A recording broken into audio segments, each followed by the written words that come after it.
അതിജീവതയെ അധിക്ഷേപിച്ച കേസിൽ രാഹുൽ ഈശ്വറിന് ജാമ്യം അനുവദിച്ചു. ഉപാധികളോടെയാണ് ജാമ്യം. തിരുവനന്തപുരം 1-ാം ക്ലാസ് അഡീഷണൽ സെഷൻസ് കോടതിയാണ് ജാമ്യം അനുവദിച്ചത്. വിവരങ്ങളുമായി ഷീജ ചേരുന്നു. ഷീജ, ഏറെ നാളായി ജാമ്യം നിഷേധിച്ചിങ്ങനെ ജയിലിൽ തുടരുകയായിരുന്നു. ഒടുവിൽ രാഹുൽ ഈശ്വറിന് ജാമ്യം. എന്തൊക്കെയാണ് ഇന്നത്തെ വിവരങ്ങൾ?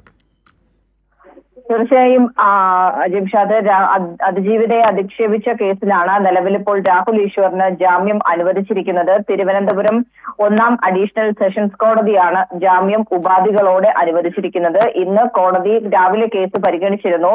പരിഗണിച്ചപ്പോൾ പ്രതിഭാഗത്തിന്റെയും വാദിഭാഗത്തിന്റെയും വാദങ്ങൾ കേട്ട് അതിനുശേഷമാണ് വിധി പറയുന്നതിന് വേണ്ടി മാറ്റിയത്. നിലവിലേതായാലും റിമാൻഡിൽ കഴിയുകയായിരുന്നു രാഹുൽ ഈശ്വർ. 2 തവണയായി കസ്റ്റഡിയിൽ വാങ്ങുകയും പക്ഷെ ചോദ്യം ചെയ്യലിനോട് ഒരു തരത്തിലും സഹകരിക്കാത്തൊരു സാഹചര്യത്തിൽ ഇനി കസ്റ്റഡിയിൽ വേണ്ടതില്ല എന്നുള്ള കാര്യം കോടതിയെ പോലീസും അറിയിക്കുകയായിരുന്നു. ഇതേ തുടർന്നാണ് നിലവിൽ ഇപ്പോൾ ഏതായാലും രാവിലെ നടന്ന വാദത്തിന്റെ കൂടി അടിസ്ഥാനത്തിൽ ഇപ്പോൾ ജാമ്യം അനുവദിച്ചിരിക്കുന്നത്.